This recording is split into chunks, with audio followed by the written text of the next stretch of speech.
Here's what you get with this episode of The Nice Guys on Business.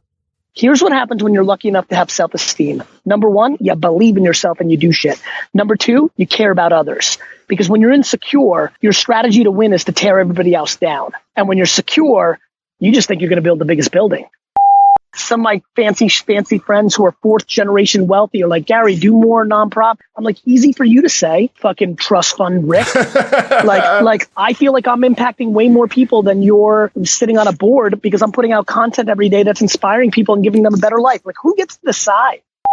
If you're in the yes business, you always come out on the better side of things than being on the no business. I think so many people have taken themselves out of opportunities of fruitful relationships because they're so nitpicky and they have too much ego. Like, who the hell are you? It's 4:06. I'm doing a podcast of something that probably in my life ranks 1/1,000,000% further away than what I should be doing for the last 6 minutes. Respect that. But once I do something, I'm so focused in it that I'm unable to break out of it. So it's my gift and my curse. It's the reason people react to me because when I'm engaging with you, I'm fucking engaging with you. But at the same token, I'm kind of fucking up my strategic plan right now. Well, I don't know how to put this, but I'm kind of a big deal. People know me. I'm very important. I have many leather-bound books, and my apartment smells like the nice guys on business. Need an education on how to grow your business? The nice guys are here to help. Learn about great customer service, networking, and how just being nice can help you prosper. Now, here are your hosts, Doug Sandler and Strickland Bonner. Hey, nice guy community. Welcome back. Welcome back. My name is Strickland Bonner. On the other side of the microphone, Mr. Doug Sandler. Big episode today. I think we should refer to this as the big fucking episode. What do you think? Because you know what's going to happen. Going to listen to it, so yes, I'm sure that's a good plan. I like it. I think that Gary will listen to the. I think Gary is going to listen to the episode, but it doesn't matter whether he listens to it or not because you know there's no way. And nice guy community, just so you're aware, we are recording this before we actually record the episode, so we don't want to create the illusion that we are now chatting with you. As in hindsight, we know everything about what happens in this particular interview. I have no fucking clue what Gary V is going to talk about. I have a whole bunch of questions that I'm going to ask him, but I don't really know what he's going to talk about. So I don't know. I feel like listening to a bunch of things that he's done, I know he's a big supporter of the big F-bomb. So he's a big F-bomb guy, yeah. Yeah. So let's not go into it thinking that it's going to be a tame interview, shall we? No. Good plan. So Doug is actually going to be recording the interview and talking to Gary V the day before we post it. So it's going to be ridiculously timely. He's going to record it on Tuesday, and today is Wednesday that we're posting it. Something so rare as we actually are going to be timely and efficient. I know, right? Why in the hell would we do that? I know it's not normal that we are this way. And by the way, Strickland, yesterday was the official launch of the C-Suite Radio Network, of which we are a proud affiliated show. So can we just throw that in there because this is like a fucking huge week. I mean, look at it. We have Gary V's on the show. That's great. We're launching on the C-Suite Network. We're prepared. You know, you're in Vegas. I'm still here at home by myself. Right. So, I mean, all of these things they're a big deal. We went over 40,000 downloads last month. Hopefully we'll be able to repeat that like this month again. So I'm feeling kind of confident about the podcast now. So as my approach normally is, what the fuck is going to happen that's going to be bad in the next couple of days?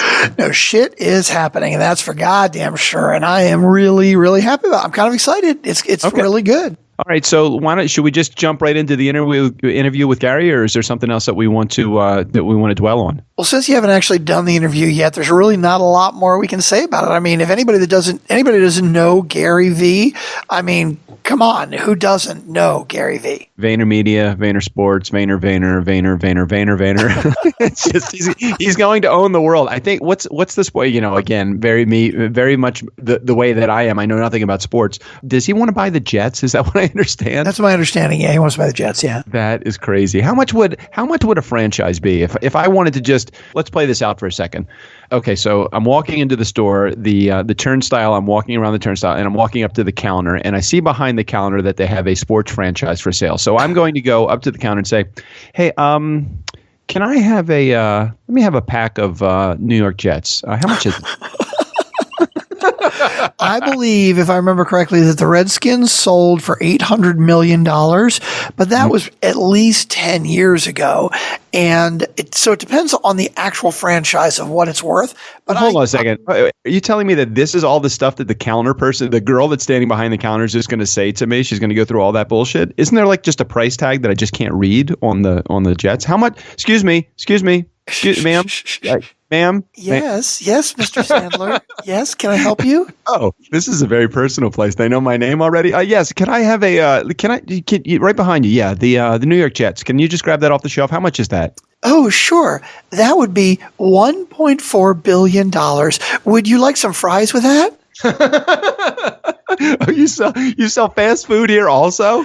Yeah, so sure. It's a bottle of water, perhaps some Advil. $1.1 billion and a penny. I mean, how do they give you? I would figure they would give you the Advil and the bottle of water if you're buying the franchise. You would think. You don't get any of that? None of that is included in the price? No. Hold on. You think there's a guarantee? Do you get any kind of guarantee? Or do you have to buy a warranty? Oh, so we're in like a Best Buy kind of place right now. And would you like the additional insurance? Sure, you can buy the 2-year extended warranty on that for another $400 million, right? Yeah. Oh, well, that's reasonable. I mean, that really is reasonable. So now do I need to finance that? Do we see somebody in the finance department? You tell me. I don't know. Oh my gosh. Can you imagine? Then I have to go to sit down with the guy in the finance department and he's going to try to fucking sell me like undercoating and shit like that. You know what's going to happen? Yeah, the Jets need undercoating in a big way. Well, I go in and I buy the sports franchise for $1 billion or $1.1 billion. All of the other shit that's attached to it, they're going to try to upsell me. They're going to want me for the additional warranty. They're going to want me for the undercoating, Z-BART. You know what's going to happen. And in about a year, 18 months, in the mail, I'm going to get that letter that says my warranty is about to expire. And they want me to extend it. I mean, that is complete bullshit. I'm not going for it. I just want to pay the $1.1 billion lifetime. I think that service should be included in that, ma'am. Hey, Doug. Yeah. Can we get to the interview? You guys want to actually hear the interview with Gary V? I think some of our listeners might. Yeah. Okay. All right. Let's get to the interview. It was an honor and a privilege, or it will be because I haven't done the interview yet. It will be an honor and a privilege to do this interview, and I am so looking forward to it. So let's get to the interview with Gary V right here on The Nice Guys. Are you drinking?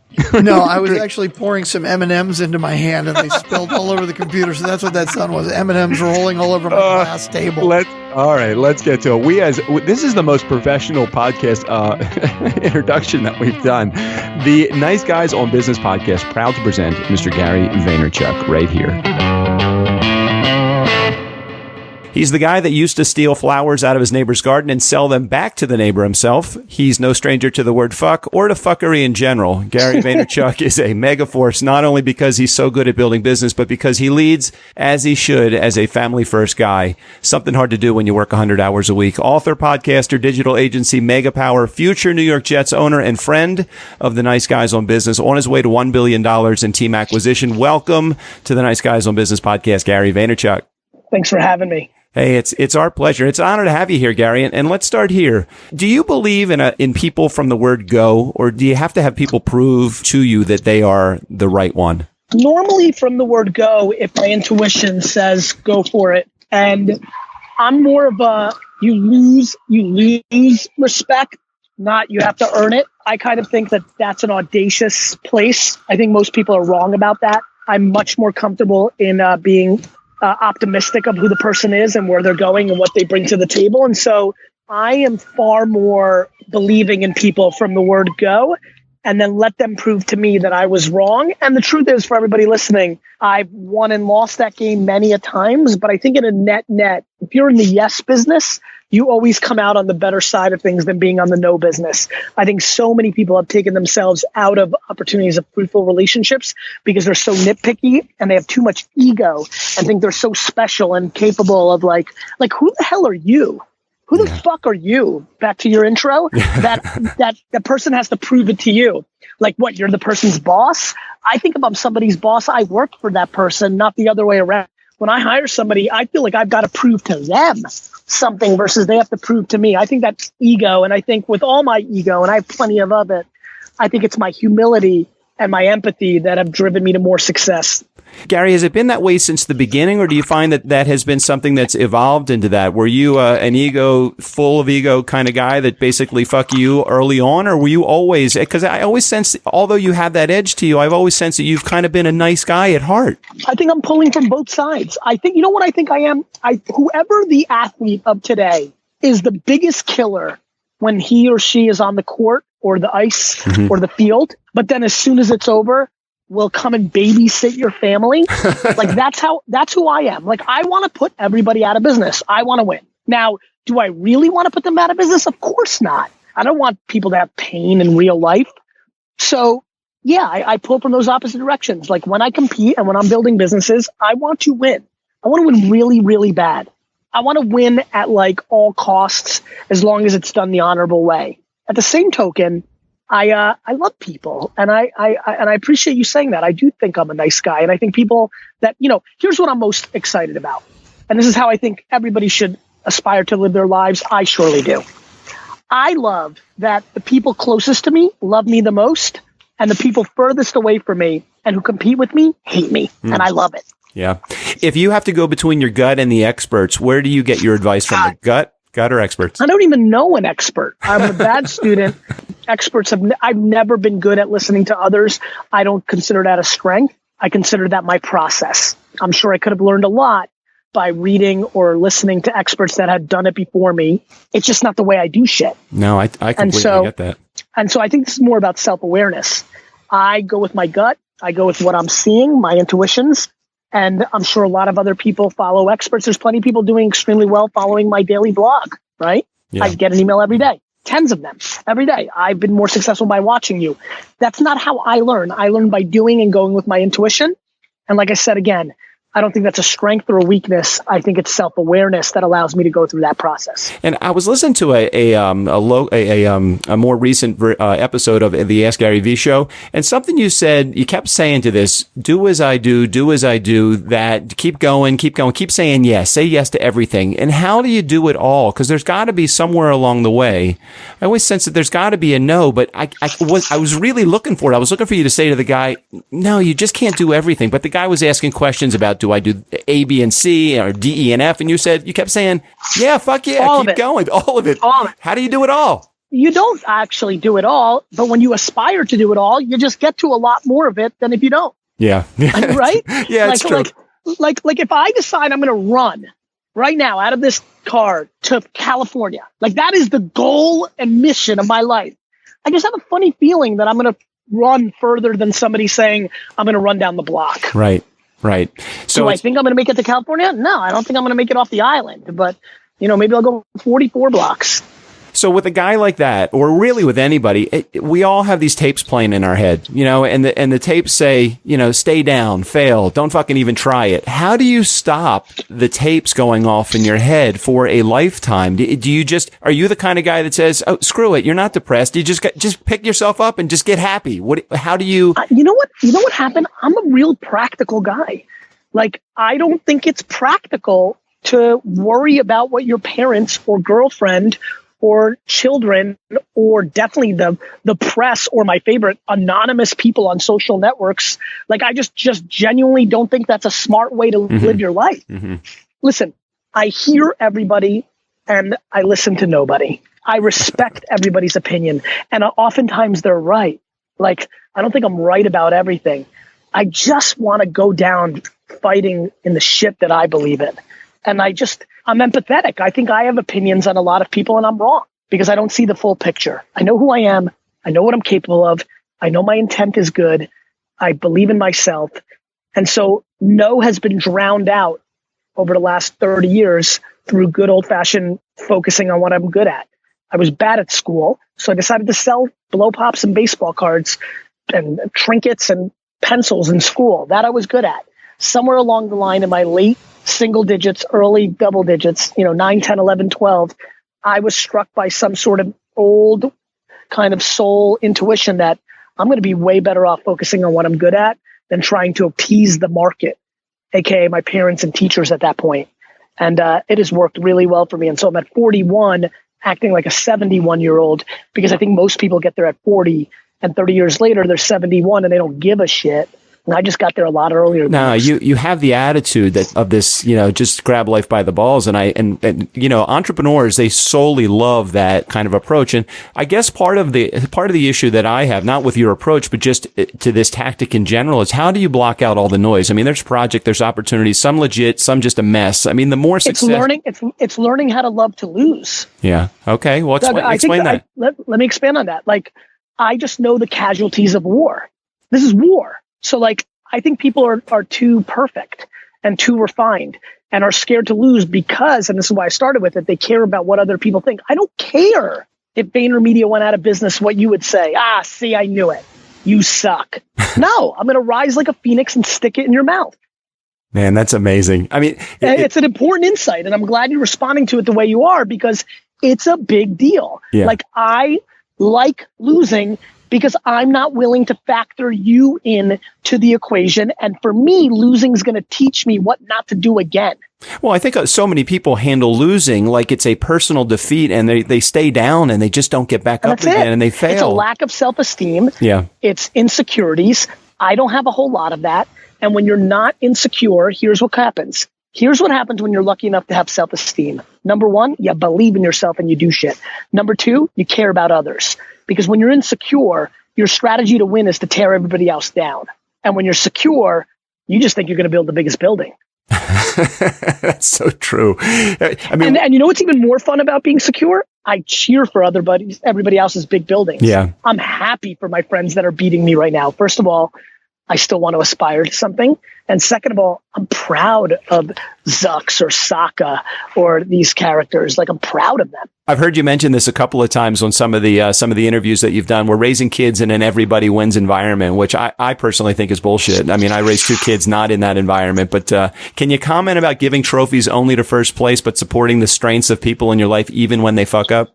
Of course, because fucking up is not the same as losing. It's even the way you just positioned that where I think there needs to be clarity, right? Even like thinking that somebody that came in second or fourth place, I wouldn't call that fucking up. I would call that you weren't good enough to beat the person that was better than you. Right. Right. So like, to me, I think that it's very easy to only give out trophies to the winner while still supporting people. Like, you put things into context. It's all context. Like, I mean, you're not going to be the prettiest. You're not going to be the strongest. You're not going to be the fastest. You're not going to be the smartest. You need to focus on what you're best at and do as much of that as possible. Even if, like, look, I decided being a businessman was the thing I was going to be best at. I may not become the ultimate, most successful businessman of all time, but I'm surely glad I decided to be a businessman versus a surfer or a cook or a mechanic, because this is what comes natural to me and what I love the most.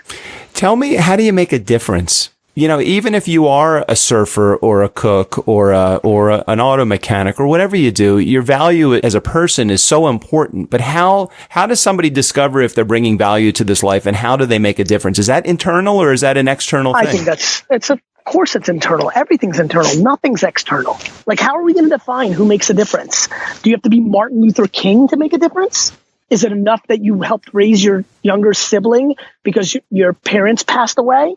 Like, who's the defining of that? Like, people ask me, like, Gary, you should do more. Some of my fancy friends who are 4th generation wealthy are like, Gary, do more nonprofit.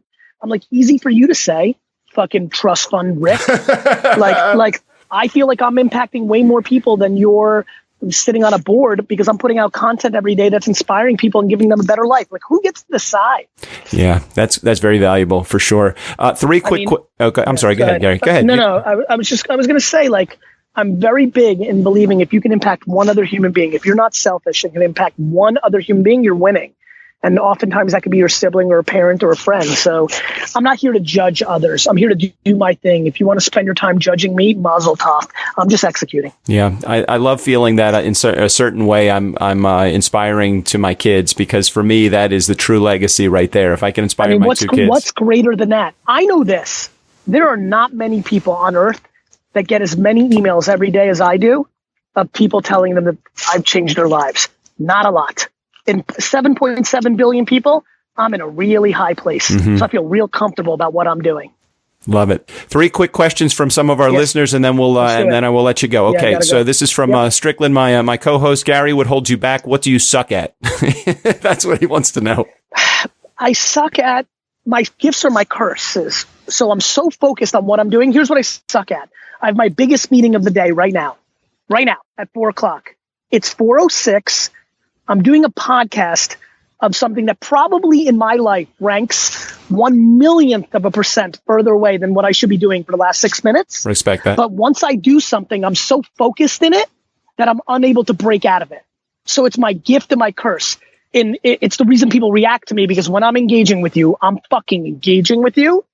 But at the same token, I'm kind of fucking up my strategic plan right now. Well, let's get you back on schedule. Let's get here. the other two in. From Mohammed, what's the best way to get new customers, in your opinion? Ask. I'm stunned by how many people don't ask enough people to get new customers. Mohammed should pitch more often, cold call more often, email more often, network more often, ask more. All right. And from Sean, talk to me about body language and how much you hear what someone is saying through body language. It's the main way I do things, but I don't really look for tics. Mine's almost like emotional language. Like obviously body language is a version of that, but I think he's on to something. Like we're always saying things without saying them. And I try to look for those cues when I speak, when I'm being interviewed, when I'm living life. Gary Vaynerchuk, thanks for being a part of the Nice Guy community. So very much appreciate. Love the work that you're doing. And I'm with you. I hope you get the Jets, man. Thank you, brother. Thanks so much for having me. My pleasure. Talk to you soon. Thanks again. For the Nice Guys on Business, and in accordance with my court-mandated community service, I'm Steve O'Brien. Only 27 more voiceovers to go, and then maybe they'll let me leave the state and take this ankle bracelet off.